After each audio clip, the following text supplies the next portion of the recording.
ऐसी खबर जिससे आपको और हमको लगभग हमेशा वाबस्ता होना पड़ता है। ये बहुत गंभीर मामला है, पर इसको लेकर कभी कोई बड़ा प्रोटेस्ट आपने नहीं देखा होगा। यहाँ तक कि खबरें भी आपने छपती हुई नहीं देखी होंगी। पर धीरे धीरे अब ये मामला तूल पकड़ रहा है, लोगों के सामने आ रहा है। हम सभी लोग इस प्रॉब्लम को लगभग रोज झेलते हैं। मैं बात कर रहा हूँ डॉक्टरों के द्वारा लिखे जा रहे प्रिस्क्रिप्शंस की, यानी डॉक्टर के द्वारा जो पर्ची लिखी जाती है, दवाइयाँ लिखी जाती है जब आप अपना इलाज कराना चाहते हैं, उस मामले की। डॉक्टरों की पर्ची को लेकर देश की सबसे बड़ी मेडिकल रिसर्च की संस्था ICMR यानी Indian council of medical research की एक स्टडी, एक रिसर्च पेपर सामने आया है। वो चिंता बढ़ाने वाली रिसर्च पेपर है। ICMR की स्टडी में खुलासा हुआ है कि देश के 13 नामचीन अस्पतालों के 45% डॉक्टर आधा अधूरा प्रिस्क्रिप्शन लिखते हैं। ये स्टडी 2019-20 के दौरान की गई थी। करीब 7,800 मरीजों से प्रिस्क्रिप्शन लिए गए, जिनमें करीब 5,000 के परीक्षण के बाद ये परिणाम ICMR की स्टडी में सामने आए। जिन अस्पतालों के डॉक्टरों के बारे में स्टडी की गई है, उनमें आपको जानकर आश्चर्य होगा, देश का सबसे जाना माना अस्पताल एम्स और सफदरजंग, इन बड़े बड़े अस्पतालों के डॉक्टर्स के पर्चे भी हैं, उनके लिखित, उनके हैंडराइटिंग के प्रिस्क्रिप्शंस भी हैं।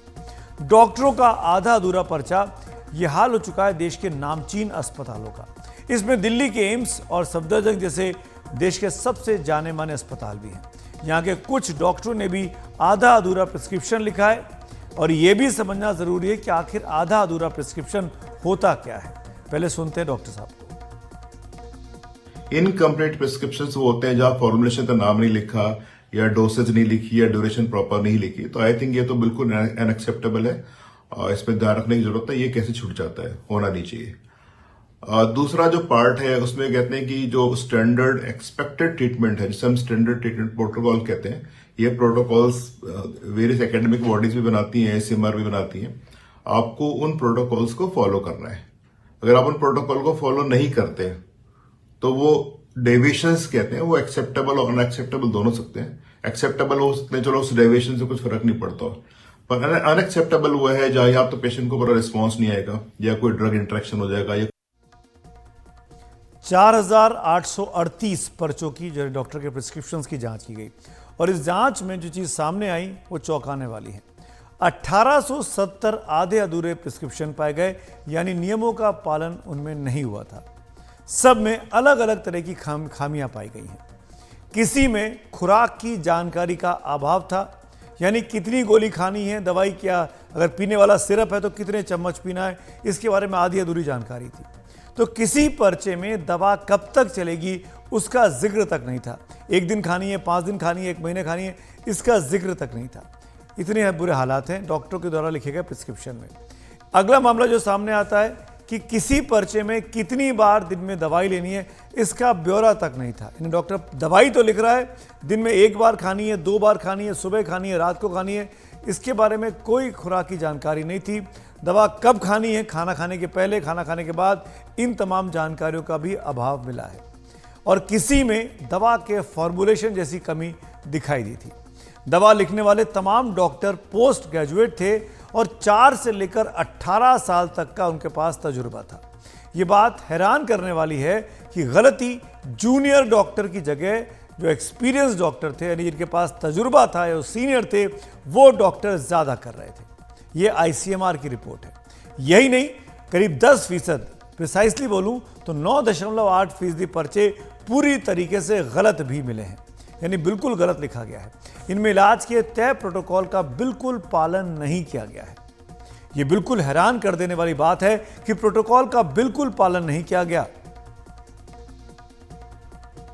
दर्द पेन किलर दे रहे हो, एनसेड दे रहे हो, तो उसके साथ आप वो रेबिप्रोजोल या ओमिप्रोजोल जैसी दवाइयां नहीं देना चाहिए। वो अनएक्सेप्टेबल डेविएशन है इनका। बेहतर रोबस्ट प्रूफ की ज़रूरत है, और जहाँ जहाँ इरेशनल या ओवर यूज या मिस यूज की बात आ रही है, उस पर थोड़ा और रिसर्च की और उस पर और काम करने की आवश्यकता है। तो IMA उस पर ऑलरेडी काम कर रही है, खासतौर से जैसे मैंने कहा इरेशनल यूज ऑफ एंटीबायोटिक्स, क्योंकि वर्ल्ड ओवर एंटीमाइक्रोबियल रेजिस्टेंस जो कि ओवर यूज या मिस यूज ऑफ एंटीबायोटिक्स से हो रहा है, उस पर बहुत फोकस हम सब लोगों का है।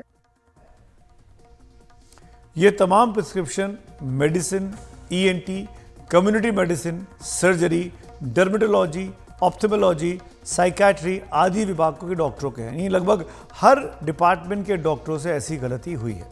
मेडिसिन विभाग के प्रिस्क्रिप्शन में सबसे ज्यादा गड़बड़ी दिखी। यही नहीं, जिस दवाई की जरूरत नहीं थी वो भी पर्चे पे लिखी गई।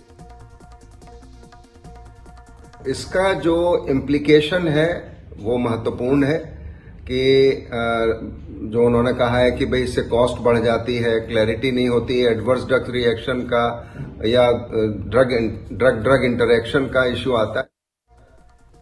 जाहिर तौर पर डॉक्टरों द्वारा की जा रही ये लापरवाही कोई मामूली नहीं है। दवा की डोज के कारण भी कई बार मरीजों की हालत बद से बदतर हो जाती है, हम सब जानते हैं। हमको आज के दौर में ये भी नहीं भूलना चाहिए कि इस वक्त कितनी दवाइयाँ असली मिलती हैं, वही हम लोगों के लिए, आम लोगों के लिए पता तक नहीं चलता है कि असली दवा खा रहे हैं कि नकली दवा खा रहे हैं। ऊपर से अगर डॉक्टर आधा अधूरा या खराब हैंडराइटिंग में पर्चा लिखेंगे तो कब अर्थ का अनर्थ हो जाएगा ये कहा नहीं जा सकता है। धरती पर भगवान मतलब डॉक्टर, एक आस्था का प्रतीक, भरोसे का दूसरा नाम। अब अगर पर्ची आधी अधूरी हो या फिर जो दवाई नहीं लिखनी है वो भी लिख दी जाए तो फिर एक तरीके से शरीर पर एक ऐसा प्रयोग है जिससे आर्थिक नुकसान तो है ही, मुमकिन है कि शारीरिक परेशानी भी बढ़े। लिहाजा इस दिशा में सोचने, गंभीर होने और काम करने की जरूरत है। आइए और बात करते हैं डॉक्टर्स के साथ। आधे अधूरे पर्चे से क्या नुकसान है और क्या इलाज है इसका, कैसे इससे बच सकते हैं। मेरे साथ डॉक्टर गिरीश त्यागी जो कि प्रेसिडेंट हैं डीएमए के, दिल्ली मेडिकल एसोसिएशन के, वो जुड़े। आईसीएमआर की जो रिपोर्ट आई डॉक्टर साहब, उसे आप किस तरीके से देखते हैं? आप खुद दिल्ली मेडिकल काउंसिल से जुड़े रहें, डॉक्टर्स प्रिस्क्रिप्शन के जो सवाल उठाए गए हैं वो कितना सही लगते हैं आपको? ये पूरी रिपोर्ट जो आईसीएमआर की है, जिसमें कि उन्होंने प्रिस्क्रिप्शन कुछ इंस्टीट्यूशंस के उन्होंने एग्जामिन करे हैं आईसीएमआर ने, जो जैसा कि मैं दिल्ली मेडिकल काउंसिल में मैं रजिस्ट्रार और सेक्रेटरी के पद पर हैं, जो हम डॉक्टर्स की मेडिकल नेग्लिजेंस और प्रोफेशनल मिसकंडक्ट कंप्लेंट हम देखते हैं, जिसमें कि उनके हम ओपीडी प्रिस्क्रिप्शन और इनपेशेंट रिकॉर्ड भी देखते हैं। जहां तक देखा गया है, हमने भी काफी इसमें इरेगुलरिटीज पाई हैं उसमें, जो उनके प्रिस्क्रिप्शन में है।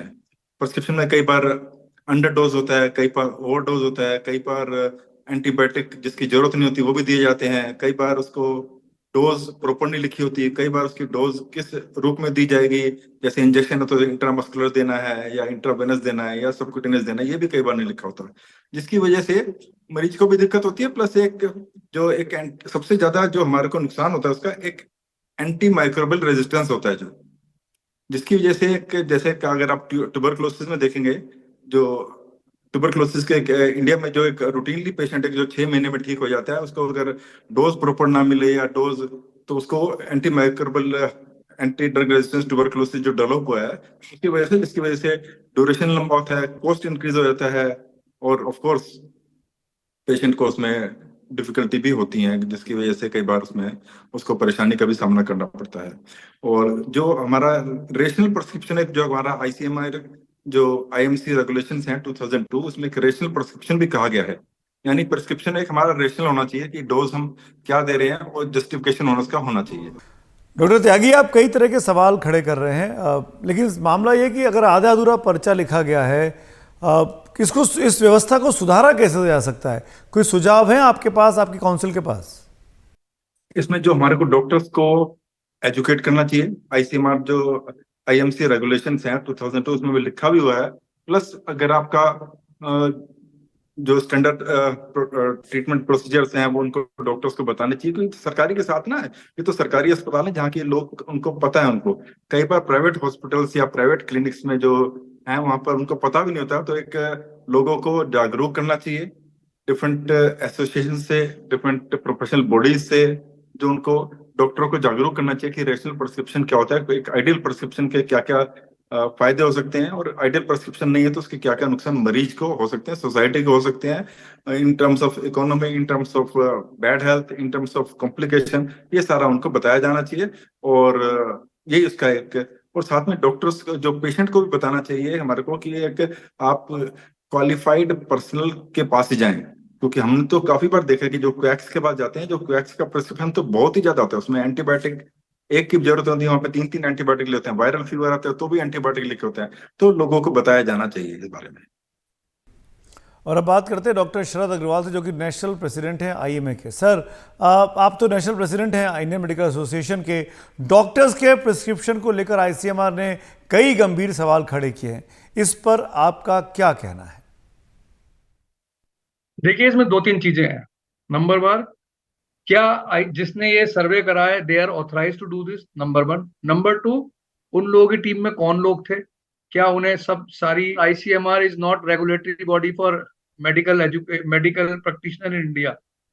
मेडिकल प्रैक्टिशनर का रेगुलेटरी बॉडी एनएमसी है, आईसीएमआर नहीं है। हो क्या रहा है हमारे देश के अंदर, हमारे देश के डॉक्टर्स को आप समझिए, कुछ ये पिछले कुछ सालों से ऐसी कुछ फैशन बन गया है कि किसी ना किसी तरह से अपने डॉक्टर्स को किसी तरह नीचा दिखाने का। हमारे डॉक्टर्स जो है क्लिनिकल बेस पे काम करते हैं, और अगर विदेशों में आप देखें सबसे ज्यादा रेस्पेक्टेड डॉक्टर्स हैं। जिन लोगों ने ये करा है उसकी पद्धति क्या है मुझे नहीं पता, तो मैं कमेंट नहीं कर सकता। उसमें कौन टीम थी मुझे नहीं पता, क्या करा है, किस बेस पे। आप जानते हैं सारी स्पेशलिटी अलग अलग होती हैं, है ना। कोई एक बंदा जाके तो ये नहीं डिसाइड कर सकता कि ये प्रेस्क्रिप्शन सही है या गलत है। उसके अंदर क्या उनके पास एक पैनल था, जो जो उन्होंने, जैसा आपने बताया, उन्होंने प्रेस्क्रिप्शन चेक करे। तो पहला बात तो ऐसा कोई गाइडलाइन कहीं इंडिया में नहीं है कि किस दवाई में कौन सी मेडिसिन दी जानी है। भाई किसी चीज को अगर कोई आप गलत कह रहे हो तो कोई सही चीज के सापेक्ष रख के ही तो उसे मैच करोगे ना, कि गलत है, ज्यादा है, इनकम्प्लीट है। Number one. Number to, doctors जो हैं वो सीपीए के अंदर लाए गए 90s में। डॉक्टर्स पे अगर टेस्ट कम लिख दें, अगर बुखार के अंदर टेस्ट ना लिखें और वो कोई और चीज निकले, तो उनको पिनलाइज करा जाता है, सू करा जाता है कि आपने ये जांच क्यों नहीं कराई। अगर वो जांच कराते हैं तो ये कहा जाता है जांच ज्यादा कराई। तो सर हो क्या रहा है कि ये, मेरे ख्याल से ये डॉक्टर्स पे विश्वास करना चाहिए। ये वही डॉक्टर हैं जिन्होंने कोविड के अंदर वर्ल्ड के अंदर इंडिया का मैनेजमेंट नंबर 1 कराया। उन डॉक्टर पे विश्वास रखना चाहिए। और आईसीएमआर ने अगर ऐसी कोई वो करी है तो पहले उसे मीडिया में देने से पहले डिस्कस करना चाहिए डॉक्टर से कि भाई ये स्टडी है। देखिए, अगर आपकी इंटेंशन सुधार करने की है तो आप सुधार करने के लिए जो उसके यूजर्स हैं या जो उसको जिन्होंने सही करना है, आप उनसे बैठ कर डिस्कस तो करेंगे कि हुआ क्या है। अग्रवाल, आपके अपने तर्क हो सकते हैं आईसीएमआर की इस रिपोर्ट को लेकर, पर क्योंकि आईसीएमआर की रिपोर्ट है, आधे अधूरे सवालों की बात है, मैं सॉल्यूशंस की बात करता हूं। मैं आप ही से पूछना चाहता हूं, कैसे इस समस्या का समाधान हो सकता है? कैसे इस प्रॉब्लम जो है आधे अधूरे प्रिस्क्रिप्शन की या गलत प्रिस्क्रिप्शन की, उसको रोकने के लिए क्या कदम उठाए जा सकते हैं? ये बात आपकी जस्टिफाइड है।